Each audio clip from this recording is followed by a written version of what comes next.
Yes, welcome to the Minimalist Podcast, where we discuss what it means to live a meaningful life with less. My name is Joshua Fields Milburn, and joining me here at Earthing Studios in beautiful West Hollywood, California, is my good friend, TK Coleman. Hey. Coming up on this episode, we're talking about the pros and cons of extreme minimalism. TK, I also want to talk to you about when simple living seems to go too far. Also, this new concept of sad items. We'll get into that and much, much more. Also, on page 2, we've got 3 ways to let go, to minimize procrastination. Let's start with our callers. If you have a question or a comment for our show, give us a call. 406-219-7839 is the phone number, or you can email a voice memo right from your phone to podcast@theminimalists.com. Let us know if you're a Patreon subscriber so we can prioritize your message. By the way, big thanks to our patrons. Your support keeps our podcast 100% advertisement free because sing along at home, y'all. Advertisements suck. By the way, sucky ad on page 3. TK finally agrees with me. Might be the suckiest ad of all time. Our first question today is from Montana. Hi, Ryan, Josh, and TK. It's Muntaha from Chicago. I've been following you all for over a decade and a half now and consider myself to be what Joshua Becker refers to as a rational minimalist. Downsizing my large home has been on my mind for years, and I had even been exploring extreme minimalism, similar to the lifestyles of the Fumio Sasakis or Colin Wrights of the world. In a crazy turn of events, my house of 10 years had a fire, and I've been living out of a hotel for the past month. All of my salvageable items are currently either boxed up in my garage or being stored in a facility until I can house them again. I finally got to have the packing party that Ryan had so many years ago and live out of a suitcase with nothing else to my name, albeit temporarily while my house is being repaired. But the thing that I had been dreaming of for so long, living with only the things I deem essential, has left me empty. I'm at a crossroads and feeling a little lost and confused. Where do I go from here? I still have a family. I still have a young daughter, and I enjoy my corporate life, but I want to do more. Maybe I'm not there yet. Any advice would be appreciated. Thanks. TK, I think there's this interesting distinction between emptiness and spaciousness. I think empty space it's better when it feels more spacious than it feels empty, right? So you can go into a beautiful dining hall that has some subtle ornate decorations. Or I know you're Catholic, you go to church, you go to these beautiful cathedrals that are mostly empty, but they don't feel empty, do they? Yeah, that's right. You look up and there's nothing that's right above your head, right? It creates a sense of transcendence, right? That I'm part of something that's so much larger than myself, which is designed to kind of help you not only feel connected, but to ask yourself, what am I a part of that is larger than myself in the sense of what I feel right now, my temporal concerns, my anxieties and worries that come up throughout the day. And I think that's in the direction of what we need to be thinking about here with this question. Well, let's talk to her about why extreme minimalism, in some cases, makes people feel fulfilled. I would say it's not the minimalism that fulfills you. It opens up the space. It gives you that spaciousness to pursue the things that might make you feel fulfilled. But for other people, it makes them feel empty, like they've lost something. There's something missing here. And as Montana said, I feel like I want more. Well, you think about it in terms of extreme sports. There's a whole category of sports like that, right? Where the goal is to be as close to that edge as possible. And you're bored if you're not doing something that is incredibly difficult, borderline impossible. And that's for some people. Some people really love that. But for most people, extreme sports is not their thing. But the key is to be clear with yourself. Am I doing something because this is the end unto itself? Or am I doing this because it's a means to an end? Both are fine to do extreme sports or regular sports. But the danger comes in playing one kind of game when you think you're playing the other kind of game, or to play one kind of game and feel like you ought to be playing a different one. Nothing wrong with extreme minimalism if that is what gives you joy, the extremities of the extreme. But if you're feeling like this it may be time to ask a question like, what is my minimalism for? Maybe I got into this not because of the extremities, but I got into this because there was something I wanted simplicity to support. And maybe I'm losing sight of that, or I haven't taken the time. And so maybe the purpose of space isn't to just say, hey, how can I have more of this physical space? Maybe the purpose of the space is to enter into it deeply and to ask yourself, how is this exterior space inviting me to explore the inner space of what my life is really about? And maybe she was given a gift that she didn't ask for. I think about the book and then the film Fight Club, and the main character there, the narrator, he has almost completed his life. He has all of the Nordic accoutrements that will make his life complete and perfect, and ideally it will satisfy him or fulfill him. And all of these aesthetic elements that, by the way, it's still kind of spacious. You see his apartment, it's like, I've got the right credenza, I've got the right coffee table, I've got the right espresso maker, I've got the right bed and headboard, I've got the right rugs, and I've got the right towels and linens. I've got all of the right things, right? And then there's a fire. And what a gift that fire was for him. Not at first. At first, it's, oh my God. Everything I've worked for my entire life is now gone. The inverse of that happened to me. I got to about age 30, and everything I had worked for so hard, 60, 70, 80 hours a week, 362 days a year working in these retail stores and managing these stores and corporate life and more. I wanted more. And then I got it, and it wasn't enough. And it wasn't enough even when I got more and more and more. And then I sort of looked around and realized that, oh, it's never going to be enough. If I always want more, then none of these things will fulfill me. And there was nothing wrong with the couch or the linens that the main character had in Fight Club. But when it was all taken away from him, he realized that's not who he was. You know, the line from there is like, you are not your wallet, you are not your khakis, you are not your credit card, you transcend all of that, right? You're not your name, you're not your job title.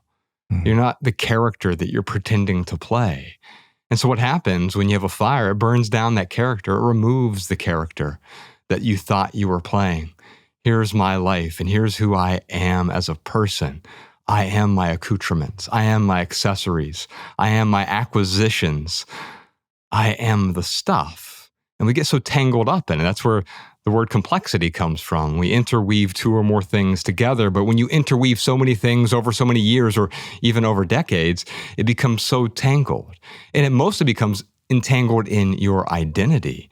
And so if Montana was one of your clutter counseling clients and she came to you with this, and there's the identity clutter piece of it, we know that. There's also the physical clutter piece of like, I want more.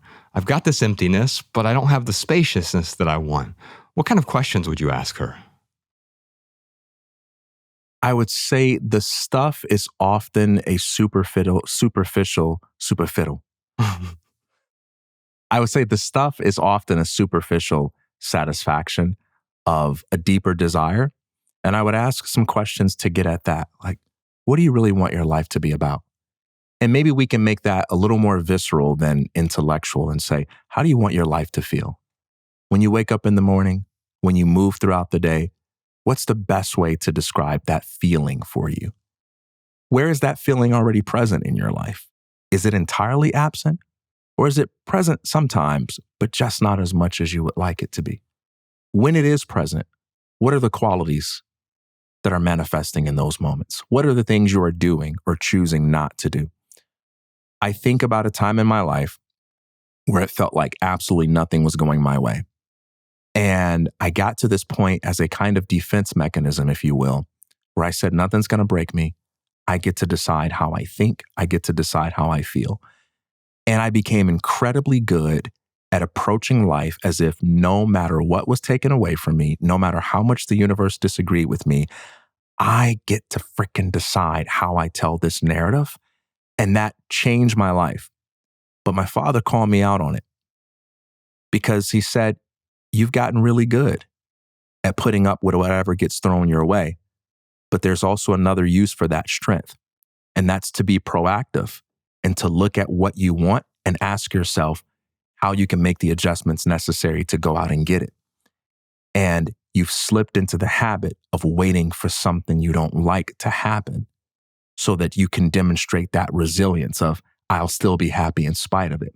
And so even though life forced you to develop that, what was necessary for you to survive one stage of life may not be sufficient to carry you forward to the next stage of life. We all have challenges in life that force us to evolve and to develop certain attributes in order to adjust. We learn how to live simply. We learn how to go without that thing, and we do really good at it, and it becomes part of our identity. I'm the resilient person. I'm the person who can never be broken. I'm the person who can live without that stuff. But then one day you wake up and you say, why is my life so empty? Because there's so much more to you than your ability to live without, than your ability to endure the absence of amenities, the absence of getting what you want. What is the use of that strength, of that power that you once expressed by living minimalistically? What's the creative use of that? Where is your creative energy pulling you? What is that unlived life that's calling you from within? When I think of some extreme minimalists, you mentioned Colin Wright and some other people. And I would say even today, Colin is less extreme because his life has changed. But minimalism was a tool that they used to live the life they wanted to live. And I think that's what you're articulating here is the fact that Colin owned 52 items was not about the number. There wasn't a finish line for him, right? Because if it was a competition, then it was like, well, the next person who owns 49, now they've won. And it's like, you know how all of a sudden one person ran the 4-minute mile, and then within a few years, there was like a dozen people who would run it. But there was a time when scientists thought that it was impossible, like physiologically impossible to run a 4-minute mile. And yet now many people have done it. And someone showed us how to do it, right? But with respect to the items, it's not about a race and getting to a finish line. 52 items was like, this is what's appropriate for me right now. And of course, that might change. 52 might be too many in the future, or it might be way too few. And the key here, though, is that it's just like a horizon. As soon as you get to the horizon, you're never at a horizon. There will always be a new horizon. The one you're at right now is sort of this forced space of extreme minimalism. And that's why, in my view, it doesn't feel good. If you have a fire and everything is taken away from you, you feel like you've lost your sense of agency. Although there's also often, I hear people, this happens to people all the time, floods and fires and natural disasters, thefts, and things are taken from them. And at first, it's like, oh my God, what have I lost? What am I going to do? And pretty soon, that same phrase turns into, what am I going to do? Like, what is the opportunity that is here in front of me now that I've got this stuff out of the way? It's why I talk about minimalism as the amplification of spaciousness. It's not the amplification of emptiness. It's not about emptying out. In fact, I think empty is often a misnomer. You can't have the stuff without the space in between the stuff. Even if you go to a stage 5 hoarder's home, you see them on your TV, and it's easy to sort of scoff and be like, oh, that could never happen to me. Even they have space in between the items. Although if there's very little space between the items, we look at it and we say, oh, that's a problem. That's in the way. That's clutter. I need to get rid of some of this clutter so I can get some more what? More space. So maybe the fact that you want more means maybe you want some more space. And then the question is, what is that space for? Manthan, I'd love to give you a clutter counseling session with TK. For anyone else who's interested in dealing with the physical clutter or identity clutter, I know you've been doing a lot of career and relationship clutter recently as well.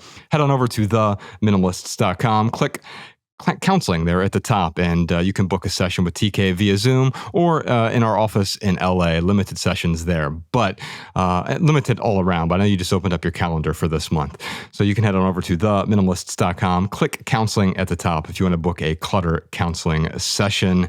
It is time for the lightning round, TK. I got the question of the week here from Patreon community chat.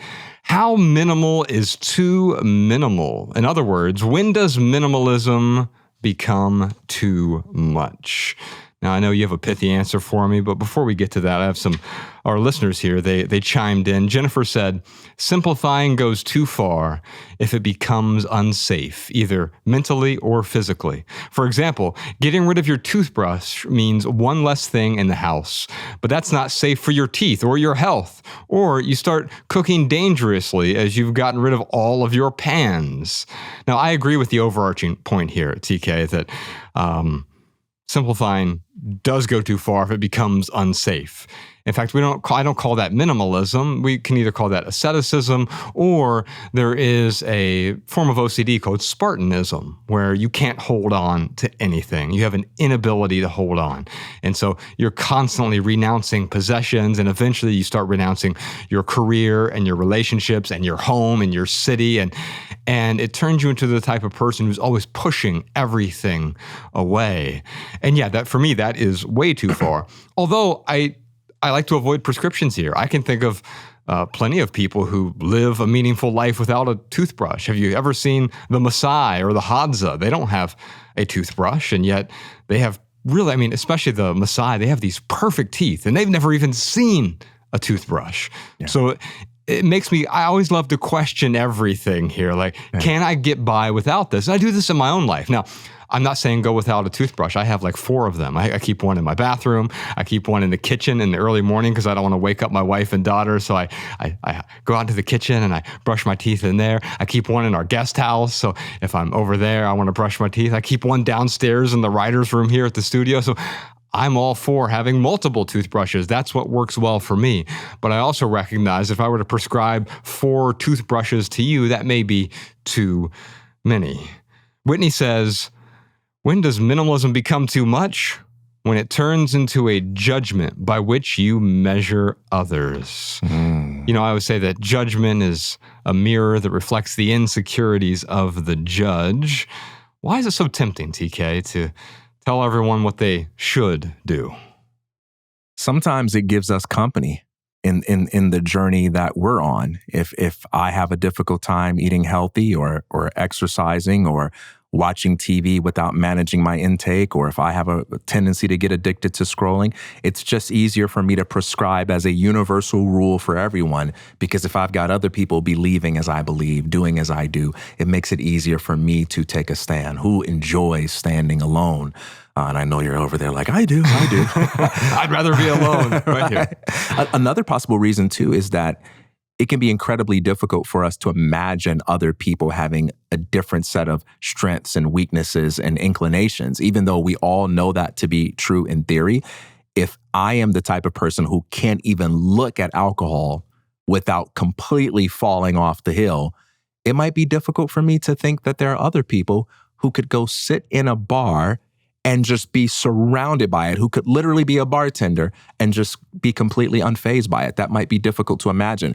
And so sometimes we feel the need to change people because we've done this thing. It makes us so happy. Your life must be miserable. How can you live with all that clutter around you? It's got to be driving you wild. But as you've told so many times with stories of you and Nicodemus, things that drive you wild actually make him feel just fine, and vice versa. Yeah. And there's a particular kind of moralizing there as well. Even if you think alcohol is a poison, it doesn't mean that you have to moralize it. This is what you should or shouldn't do. I see this happen in the minimalism world all the time, where someone's like, I own 1 pair of pants and you should too. It's like, it was a really interesting observation until you prescribed it to me. Now, I am interested to even hear about why would you think I should own only 1 pair of pants? I'm fine with that, but like telling me and there's almost like this finger wagging quality, this superiority, and I find that there are these different vectors for self-righteousness, right? Mm-hmm. I mean, we think of the big ones here: politics and religion. And sexual matters, but anything else that can be perceived as extreme, like minimalism can be perceived as extreme, and it becomes a vector for self-righteousness. We cling on to these prescriptions or these dogmas because we want to be part of a group. And one way to be part of a group is to unite against something else. We're uniting against that religion, or we're uniting against this sexual orientation, or we are uniting against this political party or against this candidate, right? And it makes me feel good because I know that I'm right. In order for me to be right in that scenario, someone else has to be wrong. Someone else has to be demonized. Yeah. Or maybe I'm not alone. Yeah. But I'd rather be alone. So that's why my political box, I fit in a very small political box. It only fits one person. And I've realized that when we talk about the things that where it's like roughly 50% of the population fits into one box or another, or maybe it's 40%, it's really difficult to talk about these things because it's like, oh, wait, you agree with me about this, but you disagree with me about how is that possible? This box that you need to go into requires these prescriptions. Like, well, I guess I don't want to be in your box then, right? Yeah, Take me out of your box. Yeah. Marie says, I decluttered close to 80% of my possessions in the past year. To certain people, it looks like extreme minimalism, but I have everything I need. And I feel at peace in my space. But minimalism can definitely become too minimal if you feel like you have to sacrifice what you truly want. Sacrificing what you truly want. I often think about it this way. I say that this is one of my pithy answers here. It's impossible to want everything you have if you have everything you want.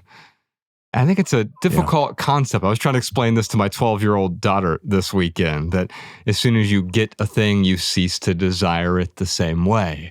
You know, part of the fun, the enjoyment, and we were talking about, she's really into the Stray Kids, this K-pop band. She went to go see them earlier this year, and it was down at the Intuit Dome, and it's like this beautiful venue, and it's filled up. I think there's like 75,000 people there or something.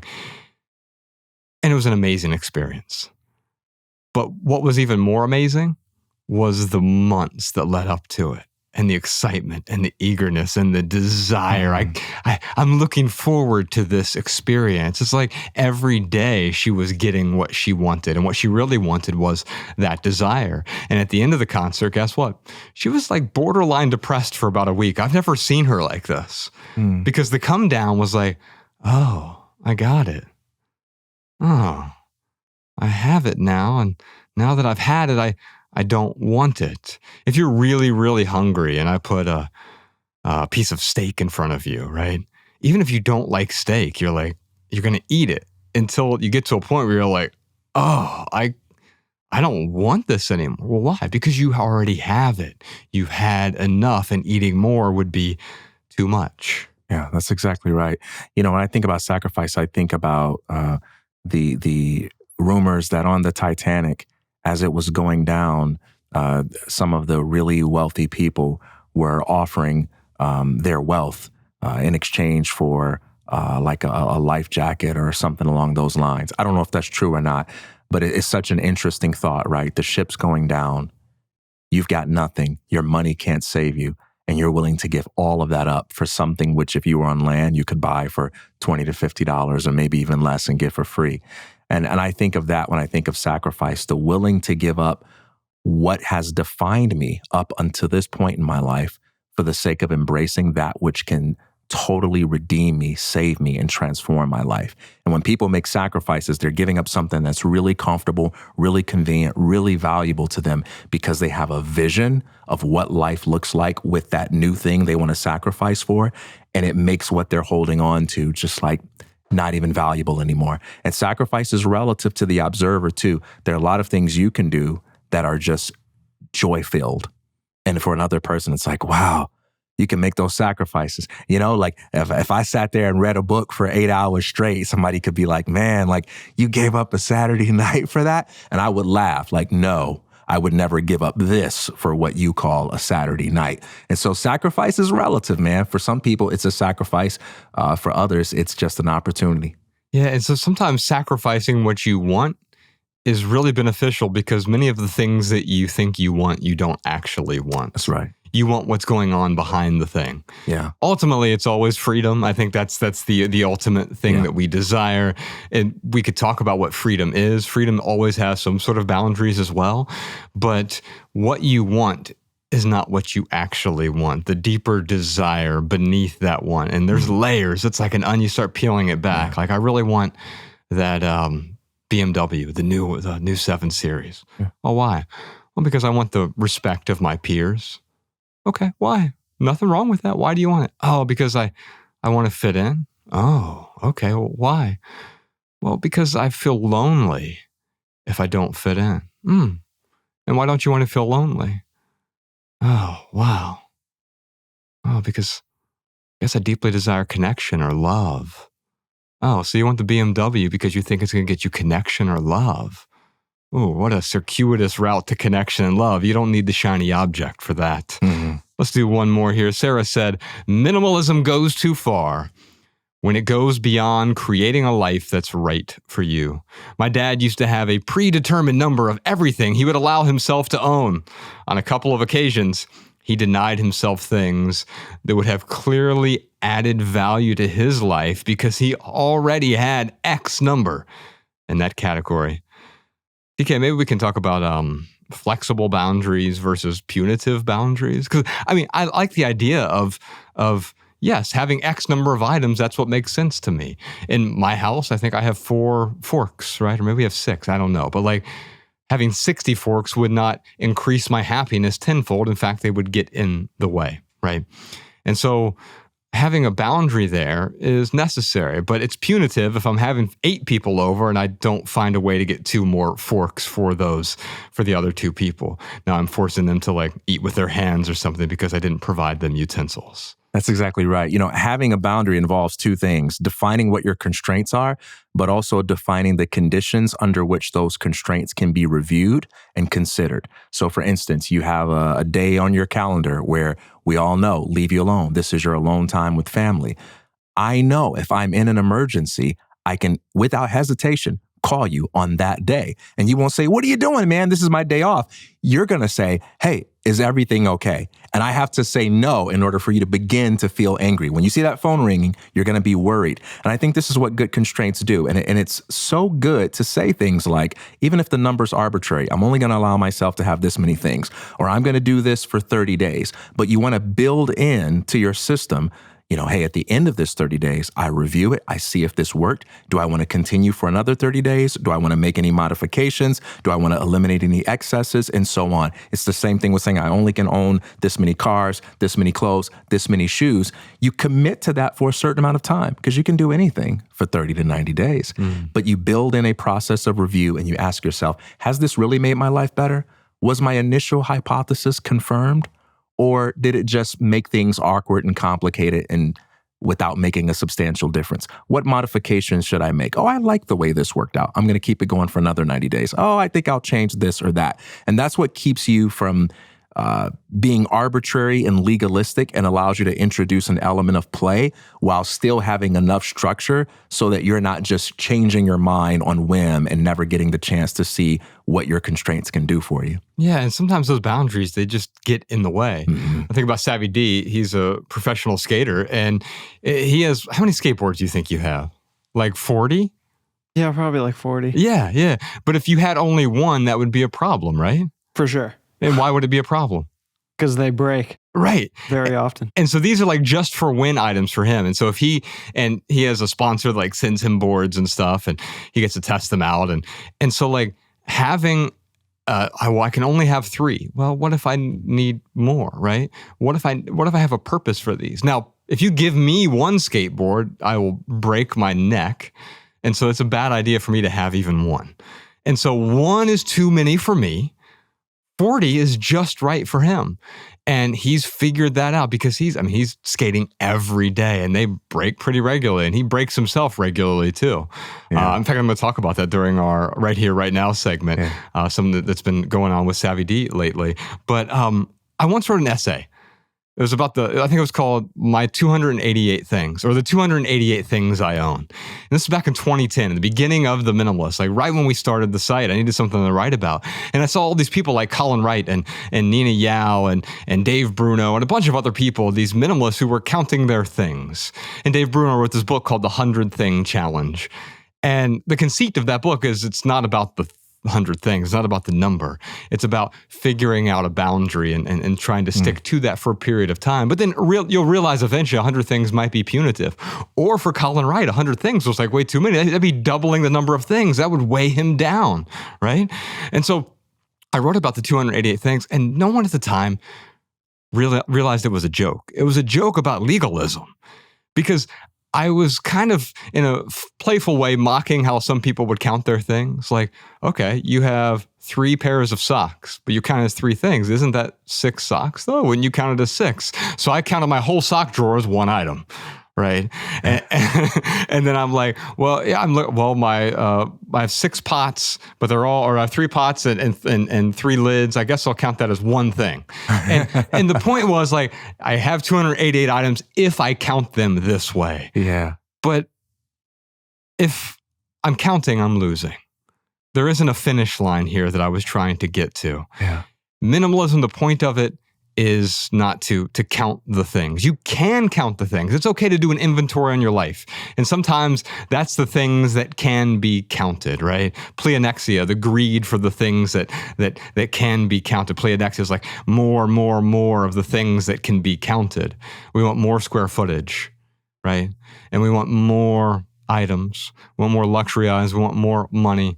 We want more status, more prestige, more, status and prestige. You couldn't count them until recently. Now you have follower counts. You can count status and prestige, right? And you can buy status by buying new followers if you have one of these bot programs or whatever. You can buy views for more status. So even the intangibles can now be counted in weird ways that give us this sense of what? Well, fulfillment, maybe, not really. It's a burst of dopamine that apes the form of satisfaction. Oh. But you never really feel satisfied because, like, and I can tell you this, like, getting 10 times the views, like when our film was seen by 50,000 people in theaters, the very, very first film, Minimalism, like, I never anticipated that, but it's been seen by, 90 million people now. Do I feel whatever the equivalent 100 times or 1,000 times happier now because of that? Yeah. No. I feel grateful, but not even 1,000 times more grateful. Don't ever complain to me again, man. You got 90 million views. Right. Hey, by the way, imagine we had a minimalist basketball team, and before the game, we're part of the PBL, the Podcasting Basketball League. And you came up to me before the game and you says, hey, I want to conserve our energy. I want to play the long game. Let's make sure we don't score more than 80 points today. And I go, well, what do you mean? And you say, don't worry. I average things out. The average winning team scores about like 75 points. So if we score 80, we should be good anyway. You're missing something so critical. 80 points is only a winning strategy if we have a good defensive plan to stop the other team from scoring 81 or more. If our defensive plan isn't set for that, we are going to lose no matter how proud we feel over only scoring 80 points. 2 points could be enough if we keep them from scoring anything. 100 points might not be enough if they score more than that. So the question becomes, what is the game you are playing? What does the game you are playing require of you? Each game is different. What are the constraints? What's the defensive plan for the particular game you find yourself in right now? You get your number from that. And sometimes, just like in basketball, you find out how much is enough in the moment and you make your decisions accordingly. And the most important part of playing the game is the playing part, not the game part. Because I think that's where we get lost and we count the things. And Sarah's dad is the game part. The game for him is like fitting within this boundary. And I can only have 4 forks, but a 5th person's coming over, so now they have to eat with their hands. Yeah. And that is a problem. Now, maybe you can do that in a playful way. I have a friend, I grew up in the Catholic Church, and we had, my mom's one of her closest friends. They lived in a town next to ours, and they owned this farm. We go over there. They had 6 boys. It was them and their 6 boys, and they were all like behemoths, right? Yeah. And so they had 8 plates at their house. And anytime one of the boys, when they were teenagers, would bring a girl over to have dinner with the whole family, it'd be one girl and then the husband and wife, and then the 6 boys. And they would all play a joke on the girl. We only have 8 plates. So the dad would go without a plate, and they would scoop all of his food onto the dinner table. And that was a way to play within the constraints, but actually be playful with it. And of course, the date would be like, the girl would come over and be kind of like confused, and maybe some of the younger kids were a bit horrified because, oh, you're embarrassing us. But they were all having fun. It was in the spirit of play. How about you, listeners? How minimal is too minimal? In other words, when does minimalism become too much for you? Let us know your thoughts in the Patreon community chat. Okay, give me something pithy, TK. How minimal is too minimal? And when does it become too much? Less is only best when it fuels your quest. What is it for? So I think about this episode of Blackish where the wife gets stuck in a conversation, or at least so it seems, and her husband intervenes in order to save her, and he discovers that it's a conversation she wanted to be in, and he really ruins it by trying to save her. So she tells him, do that less. And so in the future, he's focused. Less, less, less, less. She finds herself in a conversation where she's really stuck, and she's giving him the eye as he's over there, and he's looking at her, and he's like, don't worry, I'm not going to interrupt this conversation. And she's trying to tell him with her eyes, I need you to come save me from this conversation. And he's like, there is nothing in heaven and earth that could ever make me interrupt any of your conversations in the future. And he held tightly to that less, and then she was mad at him for the opposite reason, because he completely missed the point. What she was trying to tell him when she says do that less is really pay attention more, read the room more, watch the signals more, be mindful more. On the other side of less, there is a more. I want less clutter on my calendar because I want more time with my family. I want less busyness in my life because I want more space for reflection. I want less obligation and duty because I want more room for freedom and creativity and the things that I love. Less matters, but only when it's contextualized by something that makes life richer and meaningful. Yeah, in a way, less is always more. Mm-hmm. And if I were to, didn't write that down, but maybe that's my pithy answer. Less is always more. And it can be, I have less stuff, so I have more freedom, I have more calm, I have more spaciousness, right? Or it can be, well, I have less money because I lost my job, so now I have more struggles. And so like less depends on the context, right? And if you start depriving yourself, if I have less clothes, I'm going to have more time in jail, right? If I'm just running down the street naked, they're going to arrest me eventually, right? And so like you get to this point where you have less to the point where you're depriving yourself. And so less is always more, always. The question is, what is the kind of more that you're seeking out there, right? Yeah. And what is the less that is required to get that version of more? The thing I wrote down is too much is never enough. If I were to reframe minimalism, I might just call it enoughism, minimalism as a lifestyle at least, because it's identifying how much is enough. And in our consumer society, quite often what we have already is too much. Too much stuff, too much square footage, too many obligations, too many third-tier relationships that I feel obligated to spend time with. I have too much. And so that's not enough. To get to enough, I might have to let go of the excess. I might have to pare down. We often think about enough as I need to get more so that I have enough, like a squirrel collecting nuts, right? But the thing is, if I keep getting more and more and more, I'll never have enough because enough is beneath all that clutter. I also love what Professor Sean wrote down here in the production notes. He said, minimalism becomes too much when it gets in the way.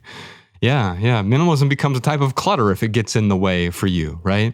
If it's all about the number, right? If it's all about the game and not about the play, if it's not about the playing, then what am I doing? Yes, I've abided by the rules and I'm not satisfied by it. So we got to be careful not to let less get in the way.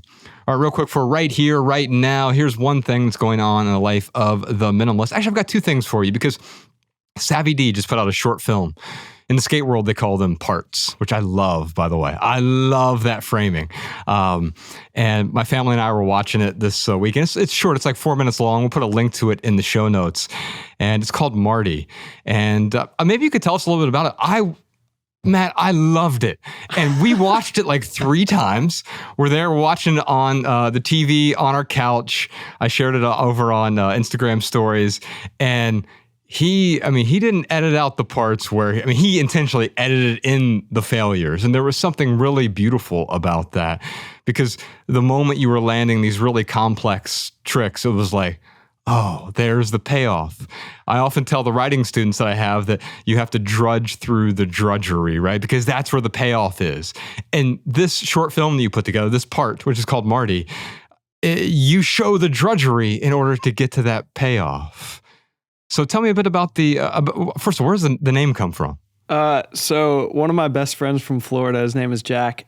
Years ago, he just started calling me Mart. For no reason.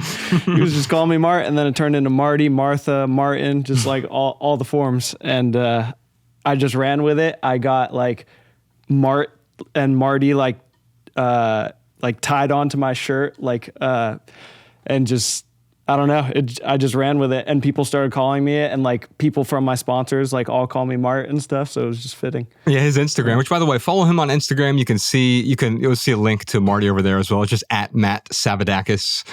You have to be Greek to work with us. It's him and Nicodemus. They fulfill the quota that we have. And I just so enjoyed it, man.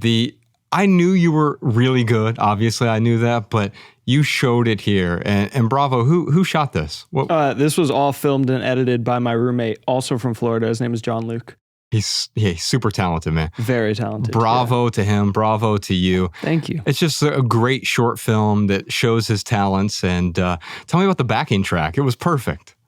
Like the song? Yeah. Oh, yeah. I heard that song maybe like a year ago, and I was like, you guys actually turned me on to Milli Vanilli. I didn't know who they were until you guys mentioned them in an added value like a year and a half ago, like before I worked here. And I found that song and I was like, this is the greatest song ever. I had no intention of ever skating to it or anything like that. But we were trying to find a track for the part, and I was like, oh my God, this has been in my playlist forever. Like, this is the perfect song. And yeah, and it worked perfect. It was so good. Yeah. And like you were hitting the tricks on beat too. Like I'm sure that it was edited intentionally. It was spot on. Bravo. Yeah, that's all John Luke's magic. Well, chef's kiss to him and to you. Bravo, Savi D. We'll put a link to Marty in the show notes. Also, I got one other thing for you here as well. Oh, we're doing Sunday Symposium a little bit different this month in October.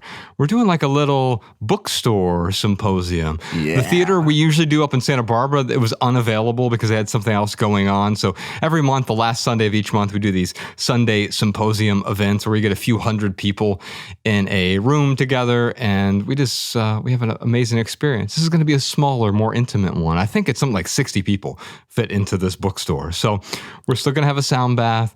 We're still going to have, actually, we're going to do something a little bit different, though. I think we're going to do a bit of a book battle. There's a book that I want to read from because we're going to be in a bookstore. So come commune with us, sundaysymposium.com, to get your free tickets. Hurry up and get them now because it's in Ventura, so I know it'll sell out really quickly. We'll put the link in the show notes as well, but you can find it at sundaysymposium.com. That is October 26th in Ventura. Much more coming up, y'all, but first, here is a minimalist tip from one of our listeners. Hey, Minimalists. My name is Kaya, and I have a listener insight for episode 488, Non-Transactable Goods. During this episode, you discuss the importance of giving without the need for reciprocity. This reminded me of one of my favorite books, written by Indigenous scientist Robin Wall Kimmerer, titled The Service Berry, Abundance and Reciprocity in the Natural World, a beautifully written work on the gift economy. Your podcast has immensely supported me over the past 5 years in changing the way that I approach people, prospects, and property. Although I often use the word minimalist to describe my way of living now, a better way of describing it is taking less so I can give more. Rather than attempt to summarize what I received from the book, I will give an excerpt instead. Quote, gift economies arise from the abundance of gifts from the earth, which are owned by no one and therefore shared. Sharing engenders relationships of goodwill and bonds that ensure you will be invited to the feast when your neighbor is fortunate. Security is ensured by nurturing the bonds of reciprocity. Margaret Atwood writes, "Every time a gift is given, it is enlivened and regenerated through the new spiritual life it engenders, both in the giver and in the recipient.